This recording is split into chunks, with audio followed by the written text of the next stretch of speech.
আসসালামু আলাইকুম, নমস্কার। আমাদের শিলচর বিজয় আপনাদের স্বাগতম। আজকে ওনার কোনো পরিচয় দরকার নাই। আমাদের এক্স এমএলএ স্যার, আর আমরা মানে আসাম অ্যাসেম্বলির ডেপুটি স্পিকার, আর বর্তমান কংগ্রেসের সাধারণ সম্পাদক জনাব আমিনুল হক লস্কর সাহেব। মানে আজকে আমরা মানে বহুত দিন থেকে আমরা ইচ্ছা ছিল আমাদের শিলচর টিমে যে আপনার সঙ্গে একটা মানে দেখা করতাম করিয়া স্যার। তো আজকে ফাইনালি আপনার সঙ্গে দেখা হইয়া খুব ভালো লাগছে। ধন্যবাদ, নমস্কার। ধন্যবাদ স্যার। আমার প্রথম মানে কোয়েশ্চেন, মানে সময় আর নষ্ট করি আর না, আপনার ফার্স্ট ডিরেক্টলি একটা কোয়েশ্চেন জিগায়। মানে আপনার রাজনীতি যে ফার্স্টলি স্টার্ট হয়েছিল, ওটা মানে ফার্স্ট আপনার স্টার্ট হয়েছিল এজিবির থেকে, নানি স্যার? এজিবির থেকে তারপর আপনি বিজেপিতে গিয়েছিলেন, তার বিজেপি থেকে এখন আপনি বর্তমানে কংগ্রেসে আছেন। তাইলে এই যে সফরটা, মানে আপনার এক্সপিরিয়েন্সটা কেমন হইলো ওগুর বিষয়ে যদি। দেখেন, আমি আমার প্রথম ছাত্র রাজনীতি স্টার্ট হয়েছে। আমি যখন 1982-তে যখন মেট্রিক দেই নরসিং হায়ার সেকেন্ডারি স্কুল থেকে, যখন নরসিং হায়ার সেকেন্ডারি স্কুলে যখন আমি 11-এ পড়ি, তখন প্রথম আমি নরসিং হায়ার সেকেন্ডারি স্কুলের ছাত্র সংসদের সাধারণ সম্পাদক হই। আমার তখনকার আমাদের প্রিন্সিপাল প্রেমন্দমোহন গোস্বামী তখন নরসিং হায়ার সেকেন্ডারি স্কুলের সাধারণ সম্পাদক সিলেকশন হইতো, প্রিন্সিপালে নিজে সিলেকশন করতো।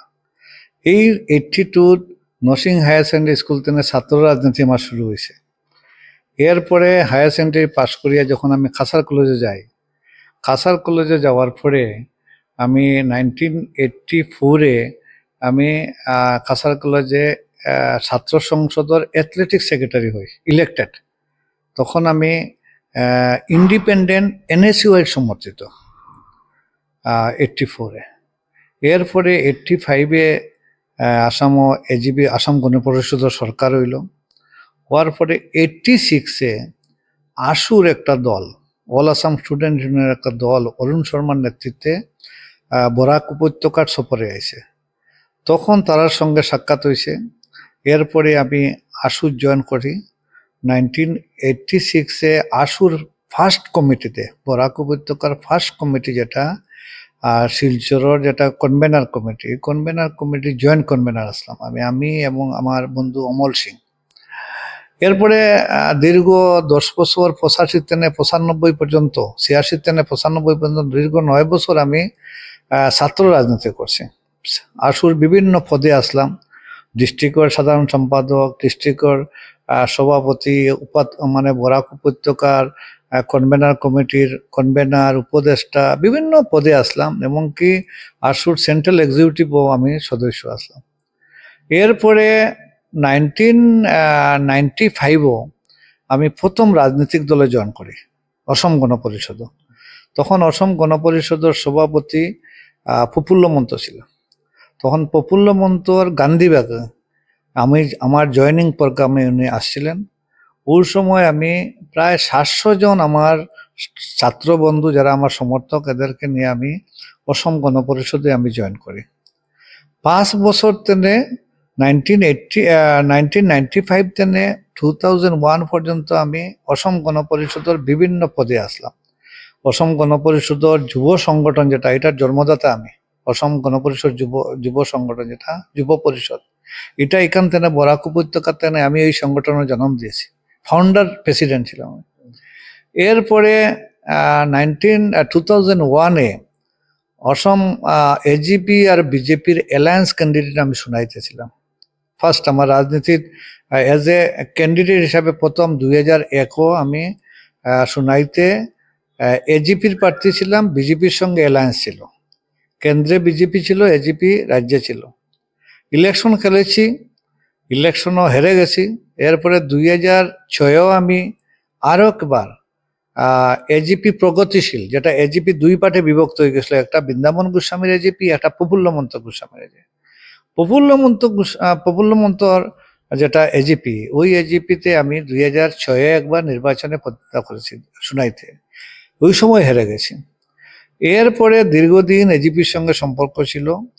2011-এর 8 ফেব্রুয়ারি আমার বর্তমান কেন্দ্রীয় মন্ত্রী, ওই সময় আমার ছাত্র বন্ধু মানে নেতা ছিলেন সর্বানন্দ সানোয়াল, ওনার ডাকে আমি সাড়া দিয়া আমি তখন এজিপিতে বিজেপিতে জয়েন করি 2011-র 8 মার্চ। তখন নীতিন গাডকারি ন্যাশনাল প্রেসিডেন্ট ছিলেন। আর ওই সময় ডিব্রুগড়ে আমি গিয়ে বরাক উপত্যকাতে আমি একাই ছিলাম, আর ব্রহ্মপুত্র উপত্যকাতে আরো 6-7 জন নেতা ছিলেন। এরা সবে আমরা বিজেপিতে জয়েন করি। বিজেপি জয়েন করার পরে দীর্ঘদিন বিজেপি করেছি। 2011-তে আপনার প্রায় 2016 পর্যন্ত আমি বিজেপির বিভিন্ন সংগঠনে ছিলাম। বিজেপির স্টেট কমিটির আমি সেক্রেটারিও ছিলাম, বিভিন্ন ডিস্ট্রিক্টের ইনচার্জও ছিলাম। এরপরে 2016-তে দল আমাকে টিকিট দিয়েছে, আমি সোনাই থেকে বিধায়ক হয়েছি। এরপরে আমি বিধায়ক হওয়ার পরে আমি উপাধ্যক্ষ হয়েছি, হজ কমিটির আমি ওয়ার্কিং প্রেসিডেন্ট হয়েছি। এরপরে আমি আপনার 2021-এ আমি আরও একবার বিজেপি থেকে প্রতিদ্বন্দ্বিতা করেছি সোনাইতে। ওই সময় আমি হেরে গেছি। বিজেপি, এজিপি আর ইউডিএফ এর অ্যালায়েন্স ছিল তখন আমি হেরে যাই। কিন্তু হেরে গেলেও আমি 2016-তে যখন প্রতিদ্বন্দ্বিতা করি আমি 44,000 ভোট পেয়ে আমি জিতেছিলাম। আর 2021-এ আমি প্রায় 54,000 ভোট পেয়ে আমি হেরেছি। আমার ভোট কমেনি, আমার বিরুদ্ধে অ্যান্টি ইনকামেন্সি ছিল না। এর জন্য আমি মানে আপনার হেরে গেছি 2021-ও। হেরে যাওয়ার পরে দীর্ঘদিন আমি বিজেপি সংগঠনের সঙ্গে জড়িত ছিলাম। এরপরে যখন 2023-এ ডিলিমিটেশন হলো, ডিলিমিটেশন হওয়ার পরে দেখা গেছে যে কাছাড় 7টা সমষ্টির মধ্যে সোনাই সমষ্টিতে একটা ডাম্পিং সমষ্টি করা হয়েছে, যে চতুর্দিক থেকে মানে লক্ষ্মীপুর, উদারবন, বড়কলা, কাটিগড়া, আপনার শিলচর থেকে মুসলিম বুটগুলা ডাম্পিং করা হয়েছে সোনাইতে, আর ওইখান থেকে হিন্দু বুটগুলা বাইর করে বিভিন্ন সমষ্টিতে দেওয়া হয়েছে। দেখা গেছে আগে 68% মাইনরিটি মানুষের ভোটাররা ছিল, আর 32% মেজরিটি হিন্দু ভোটাররা ছিল। এখন এই ডিলিমিটেশনে যে বিজেপির এবং আমার মুখ্যমন্ত্রী হেমন্ত বিশ্ব শর্মার আনসাইন্টিফিক যেটা ডিলিমিটেশন, আগে ডিলিমিটেশন হয়েছে জনবিন্যাসের উপরে, এখন ডিলিমিটেশন হয়েছে ধর্মের উপরে। কোন জায়গাতে কতটা হিন্দু ভোট নেওয়া যায়, কোন জায়গা থেকে কতটা মুসলিম ভোট আনা যায়, এইভাবে ডিলিমিটেশন হয়েছে। এই ডিলিমিটেশন হওয়ার পরে আমি দেখলাম যে বিজেপি চায় না সোনাইতে একজন বিজেপির বিধায়ক হোক। এর জন্য এটাকে একটা ইউডিএফ এর সুবিধা করার জন্য, যে করিম উদ্দিন বড়বইয়া বর্তমানে ইউডিএফ এর বিধায়ক আছেন, ওনার সুবিধা করার জন্য বিজেপি আরো ইউডিএফ মিলিয়ে ইউডিএফ বিজেপিকে 6টা সমষ্টি দিয়ে দিছে, যাও তোমরা 6টা সমষ্টি নিয়ে যাও, আমাদেরকে একটা সমষ্টি দাও। এই বুঝাবুঝির মধ্যে দিয়ে সোনাই সমষ্টিকে 90-10 করা হয়েছে। তখন দেখলাম এখান থেকে আর বিজেপি থেকে জেতা সম্ভব নয়, বিজেপিও চায় না, আর আমিও দেখলাম জেতা সম্ভব নয়। তখন আমার মনের পরিবর্তন করেছি, যে আমি তখন মানে কংগ্রেসও জয়েন করেছি। কংগ্রেসে জয়েন করার আগে সোনাই সমষ্টিতে যারা বোনাফাইড কংগ্রেস, যিনি বিভিন্ন সমাজ, বিভিন্ন প্রতিনিধি ছিলেন, দলের পদাধিকারী ছিলেন, প্রায় 300 জন কংগ্রেসি এসে আমাকে বলেছেন যে আপনি কংগ্রেসে জয়েন করেন, কংগ্রেসে জয়েন করেন, কংগ্রেসে জয়েন করলে আপনি আমরা চাই এখন আপনার মানে যেহেতু সিদ্দিক আহমেদ কমলাক্ষ যখন কংগ্রেস ত্যাগ করে বিজেপির দিকে ঝুঁকছেন, এখন বর্তমানে বরাক উপত্যকার কংগ্রেসের হাল ধরার মানুষ নাই, আপনি আসেন। তাদেরকে আমি বলেছিলাম আপনারা এপিসিসি এআইসিসির সঙ্গে আলাপ করেন, এপিসিসি এআইসিসিকে আমাকে যদি ডাকে তাহলে আমি সাড়া দিব। ঠিক এপিসিসি এআইসিসি আমাকে ডেকেছে, দিল্লিতে আমরা বসেছি যে এআইসিসির সঙ্গে। তখন এআইসিসি আমাকে বলেছে আপনি জয়েন করেন, আপনার রাজনৈতিক নিরাপত্তা আমরা দিব। এরপরে আমি মনস্থির করে আমি বিফোর ইলেকশন, পার্লামেন্ট ইলেকশন 2024-এর 19 মার্চ আমি মানে কংগ্রেসে জয়েন করেছি। কংগ্রেসে জয়েন করার পরেও লোকসভা ইলেকশন ছিল, তখন শিলচর লোকসভা এবং করিমগঞ্জ লোকসভার প্রচারের দায়িত্ব আমার উপরে ছিল। আমি প্রচার করেছি, যদিও আমাদের 2 জন ক্যান্ডিডেট হেরেছে, লোককে মানে আপনার করিমগঞ্জে একটু বুথে হেরে গেছেন, কিন্তু ওই প্রচারের দায়িত্বে দেওয়ার পরে দল সন্তুষ্ট হয়েছে আমার উপরে। এরপরে আমাকে ধুবড়িতে কাজে লাগানো হয়েছে, ধুবড়িতে কাজ করেছি। এরপরে তো করতেছি, দলের সৈনিক হিসাবে কাজ করতেছি। এখন দল বিবেচনা করে আমাকে এখন রাজ্যিক কমিটির সাধারণ সম্পাদক করেছে এপিসিসির। এই এপিসিসি সাধারণ সম্পাদক হিসাবে আছি এবং হাইলাকান্দি দায়িত্বতে আছি। দলের কাজ করতেছি একজন সৈনিক হিসাবে। আপনি বর্তমানে এপিসিসি সাধারণ সম্পাদক হিসাবে আছেন, তাইলে নিশ্চয়ই মানে এখন বর্তমান আসাম প্রদেশের মানে শ্রী গৌরব গগৈর সাথেও আপনার একটা মানে সাক্ষাৎ হয়েছে, মানে কথাবার্তাও চলে।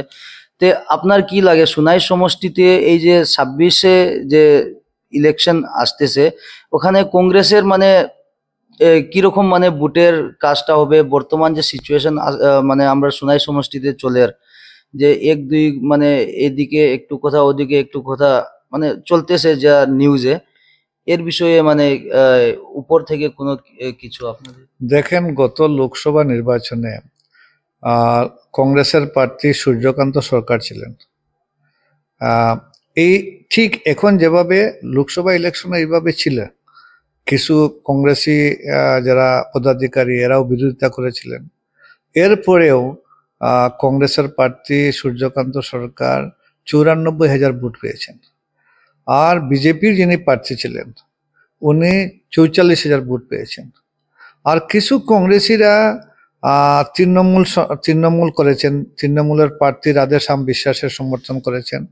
এরা সবকিছু মিলিয়ে আমাদের যিনি বিধায়ক উনিও ছিলেন তৃণমূলের, উনি তৃণমূলকে সমর্থন করেছেন। আর কিছু আমার কংগ্রেসি ভাইরা ওরা জানি না কি কারণে, হয়তো প্রার্থী পছন্দ হয়নি না অন্য কারণেও হতে পারে, এদের অভ্যাস আছে ভোট আসলে কংগ্রেসের প্রার্থীকে এরা ভোট দেয় না, এই পুরানা অভ্যাস মতো হতে পারে। এর জন্য এরা বিরোধিতা করেছে। বিরোধিতা করার পরেও কংগ্রেসের ভোট কমেনি, 94,000 হয়েছে। আর 6,000 ভোট পেয়েছেন তৃণমূল। এর এখন যারা বিরোধিতা করতেছেন এরা আদৌ আমার মনে হয় না এরার কোনো গ্রহণযোগ্যতা আছে। কারণ সুনাইয়ের মানুষের চায় সুনাই সমষ্টিতে নিয়ে একজন মানুষ বিধায়ক হোক। সুনাইয়ের সমষ্টির ভিতরে যদি উপযুক্ত মানুষ না থাকতো তাহলে ভার তাকে আনতো। সুনাইতে উপযুক্ত মানুষ আছে, এরাই নির্বাচনে দলে কাকে টিকিট দিবে, সুনাইয়ের ভিতরের একজনকে মানুষকে টিকিট দিবে। আমি দলের সৈনিক হিসাবে আমাকে টিকিট দিলে আমি খেলবো, আমাকে টিকিট না দিয়ে আমার দলের অন্যকে বিবেচনা করে টিকিট দে, আমি তার হয়ে আমি সৈনিকের মতো কাজ করব, যেটা দলের আদর্শ। যেটা আমার এই যে আপনি প্রথমে যেটা বলেছেন 2021-এর নির্বাচনে আপনি হেরে গিয়েছিলেন, তারপরও মানে আপনাকে মানে নর্মালি মানে সব দিকে পাওয়া যায়, কোনো একজন বেমার হলেও মরাবাড়ি হলেও কোনো মানে আমাদের সমাজের কোনো একটা যদি কাজ থাকে সেখানে আপনাকে সব সময় পাওয়া যায়। তে আপনি মানে ইলেকশনে হারার পরও যে জনগণের সাথে এই যে কানেকশনটা মানে কিরকম আপনি করতে পারেন, সেটা যদি একটু আমাদের দর্শককে যদি বলতে পারেন। আর দেখেন, আমি একটা কথা আপনাকে বলছি যে আমি 2001-এ আমি ইলেকশন খেলেছি, আমি হেরেছি, কিন্তু আমি জনসেবা আমি ছাড়িনি। 2006-এ খেলেছি, আমি হেরেছি, কিন্তু জনসেবা ছাড়িনি। 2016-তে সুনাইয়ের মানুষই আমাকে ভোট দিয়ে বিদায় করেছেন, আমি সুনাইয়ের মানুষকে সন্তুষ্ট করতে পেরেছি। এর জন্য 2021-এ আমার ভোট কমেনি, বাড়েছে। আমার উদ্দেশ্য যে আমি বিধায়ক হব, সাংসদ হব, এটা আমার উদ্দেশ্য নয়। আমার উদ্দেশ্য জনসেবা করা। জনসেবা আমি বিধায়ক হলেও থাকবো, না থাকলেও আমি জনসভাতে আমি যুক্ত থাকবো। আর একটা কথা যে শুধুমাত্র নির্বাচনে প্রতিদ্বন্দ্বিতা করলে হারলে আর মাঠে থাকবে না, জিতলে মাঠে থাকবে, আর হারলে যদি টিকিট না পাই তো অন্য দলে থাকবে, এই মানসিকতা নিয়ে আমি রাজনীতি করি না। আমার রাজনীতি কমপ্লিট আলাদা। আমার রাজনীতি হয়েছে যে মানুষের দুঃখে দুর্দশায় পাশে কাটানো। আজকে আপনার বাড়িতে কোনো বড় ধরনের খুশির উৎসব লাগুক, আমাকে নাও পেতে পারেন, কিন্তু দুঃখের ডাক দেন আমি সবের আগে আমি আর বসবো। এটা আমার রাজনীতির মূল চিন্তাধারা, যে আমি মানুষের দুঃখে দুর্দশায় কোনো গরিব মানুষের পাশে থাকা, আমার এটা মটো। মানে দুসরা রাজনীতি কোয়েশনের আগে মানে আমি একটা মানে যে বর্তমান আমরা সুনাই সমষ্টিতে মানে খুবই মানে কি বলবো সবচেয়ে ইম্পর্টেন্ট যেটা হইছে ফ্লাড ইফেক্টেড এরিয়া, ঠিক আছে? তে বর্তমান যে আপনি যদি মানে টিকিট পেয়ে যান, পাওয়ার পর যদি আপনি এই মানে ইলেকশনে জিতে যাওয়ার পর আপনি এই যে ফ্লাড ইফেক্টেড যে আমাদের বাঁশকান্দিতেও আছে, তারাপুরেও আছে, এইদিকে আরো আপার এই যে বেরেঙ্গা সাইটেও প্রচুর জায়গাতে মানে ফ্লাডের এবং ড্রেনেজের মানে খুব প্রবলেম আছে। এইসবের বিষয়ে আপনার কোনো একটা ম্যানিফেস্টো আছে কিনা? দেখেন, আমি যখন 2016-তে বিধায়ক হই, আমি বিধায়ক হওয়ার আগে ওয়াটার রিসোর্সের কোনো রেকর্ডে ছিল না যে ভিলেজ সাইটে প্রোটেকশন। সবসময় ওয়াটার রিসোর্স কান্ট্রিকে প্রোটেকশন দেয়, কান্ট্রির সাইটের প্রোটেকশনগুলা স্যাংশন করে। আমি বিধায়ক হয়ে প্রথম সোনাইতে ভিলেজ সাইটে প্রোটেকশন স্যাংশন করেছি, ডেফলিপারে, সুন্দরীতে, এইভাবে বিভিন্ন জায়গাতে মানে সাতরাখান্দিতে আমি প্রোটেকশন স্যাংশন করেছি। ভিলেজ যদি না বাঁচে তো শহর বাঁচলে হবে না। আমরা ভিলেজে 80% মানুষ গ্রামে বাস করে, কৃষিক্ষেত গ্রামে হয়, মানুষ কৃষিজীবীর উপরে নির্ভরশীল বেশিরভাগ মানুষ।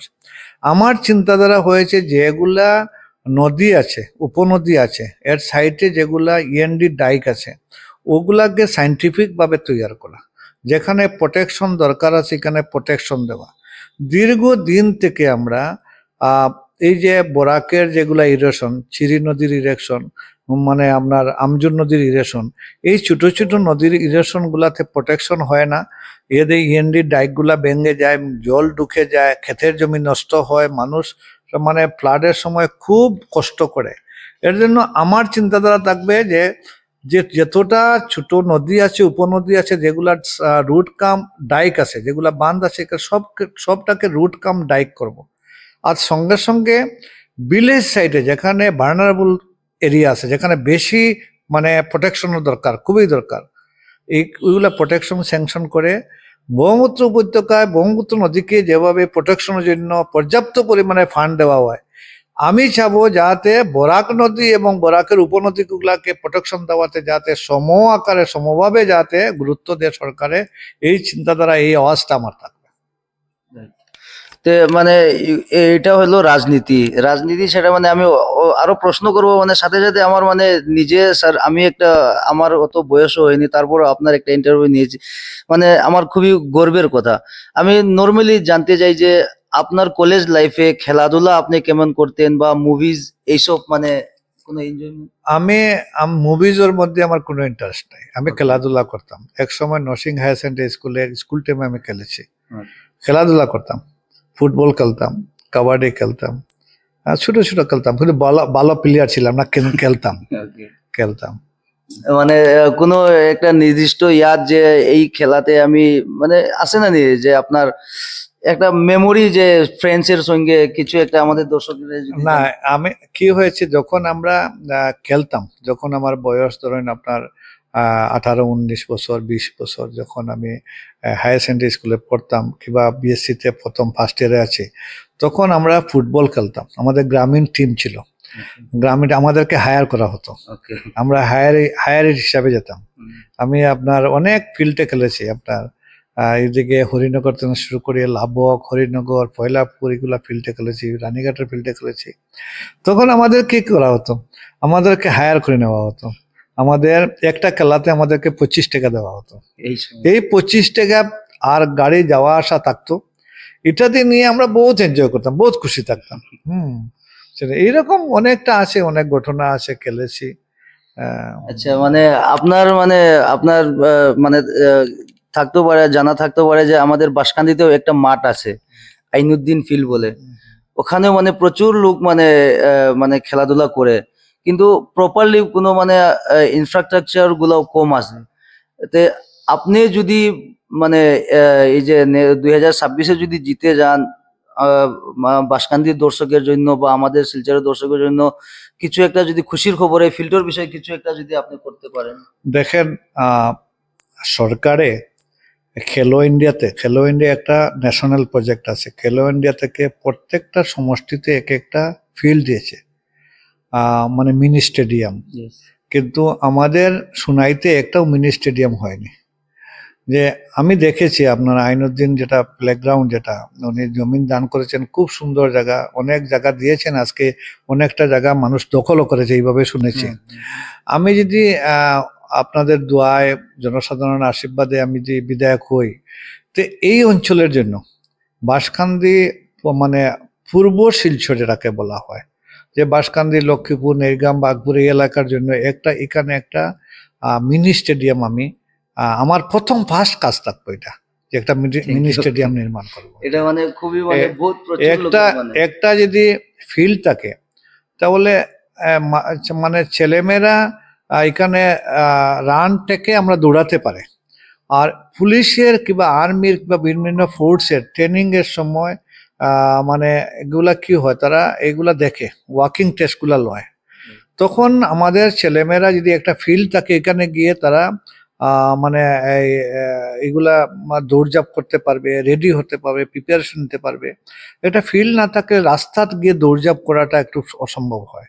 এর জন্য বাঁশকান্দি যেটা আইনুদ্দিন স্টেডিয়াম, যেটা ফিল্ড প্লেগ্রাউন্ড, যেটা আমার যদি হই, আমি বিধায়ক হই, প্রথম আমি এটার একটা রূপ দিব মিনি স্টেডিয়াম হিসাবে। আচ্ছা স্যার, মানে এই রাজনীতিক নিয়ে আমার একটা প্রশ্ন আপনাকে করতে চাই যে 2024-এ আপনি তো মানে কংগ্রেসে যোগদান দিয়েছেন, তো এই যে কংগ্রেসে যেটা যোগদান দিয়েছেন, ওটা মানে সুনাইয়ের পরিস্থিতি দেখে আপনি যোগদান দিয়েছেন, না আপনার মানে দিল থেকে যোগদান, মানে কংগ্রেস না করলে এই মানে এই কাজ আর হবে না, কংগ্রেসে যেতেই হবে বলে মানে আপনি কংগ্রেসে এসেছেন?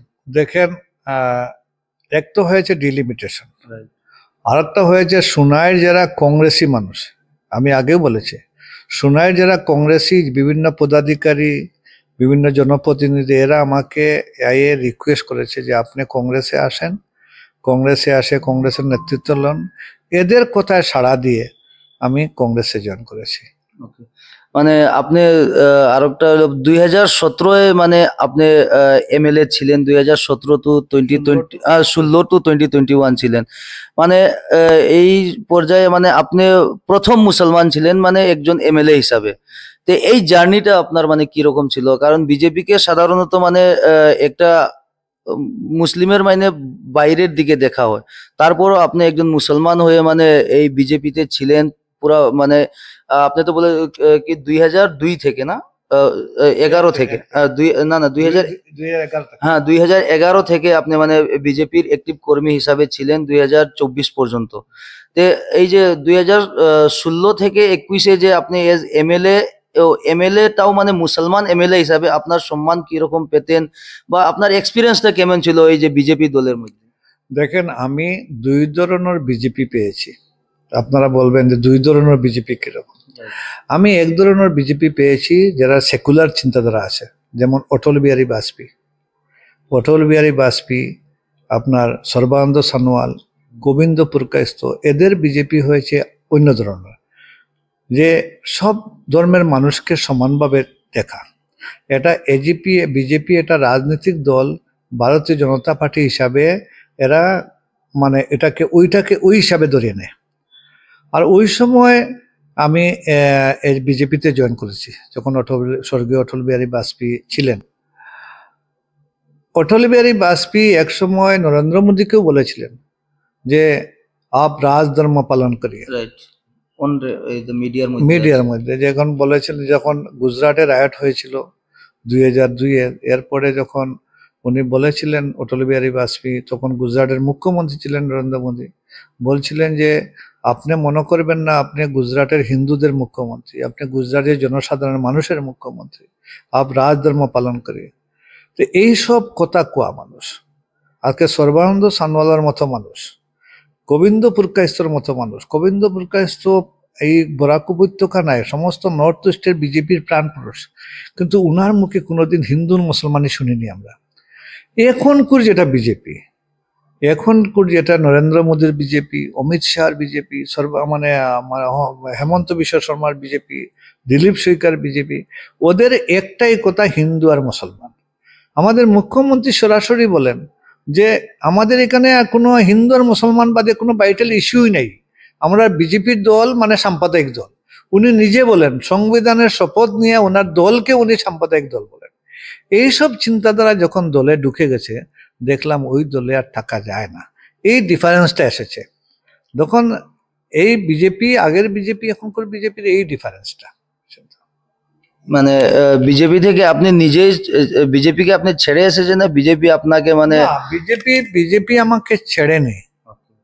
বিজেপি, আমি 2021 ইলেকশনে হেরেছি, এরপরেও বিজেপি আমাকে রাজ্যিক মন্ত্রীর মর্যাদায় আমাকে মাইনরিটি কমিশনার চেয়ারম্যান করেছে। দেখেন একটা কথা, বিজেপি আমাকে অনেক সম্মান দিয়েছে। এক আমিনুলকে সম্মান দিয়ে যে মানে 1,30,00,000 মুসলমানকে যদি ঘৃণা করে, তো এক আমিনুলকে সম্মান দিলে 1,00,000 মুসলমানকে 1,30,00,000 মুসলমানকে সম্মান দেওয়া হলো না। যখন আমি দেখেছি যে বিজেপি মুসলমানদেরকে নিয়ে এত খারাপ খারাপ কটাক্ষ করে, বিজেপি আমাদের মা বোনদেরকে বলে যে আমাদের মা বোনরা মানে মানে বাচ্চা জন্ম দেওয়ার মেশিন, এর বাদে আমাদের মসজিদ মাদ্রাসার উপরে অ্যাটাক আসছে। দেখা আমাদেরকে বলা হয় যে আমরা মানে ওসি নাকি, আমরা এখন টাইটেল হয়ে গেছে ওসি নাকি। আজকে দেশ স্বাধীনতার সময় আমাদের ভূমিকা কি ছিল বিজেপি এগুলা ভুলে গেছে। তখন দেখলাম যে আমাকে একলা সম্মান দিলে তো মুসলমানকে সম্মান দেওয়া হবে না। এই অবস্থায় যে দলে মুসলমানের সম্মান থাকবে না, এই দলে আমি থাকতে পারি না হিসাবে আমি ত্যাগ করে এসেছি। বিজেপি আমাকে বরখাস্ত করেনি, এক্সপেল করেনি, খেদায় হয়নি। স্যার মানে আপনাকে একটা জিনিস আমি মানে নর্মালি আমি জিজ্ঞেস যে বর্তমানে যে আসামে একটা হট টপিক, মানে প্রচুর লোকে 2005-এর ভোটার লিস্ট, এসআইআর এসব নিয়ে মানে খুব চিন্তা করতেছে। এর বিষয়ে যদি আপনি কিছু একটা যদি স্প্রেড করতে চান।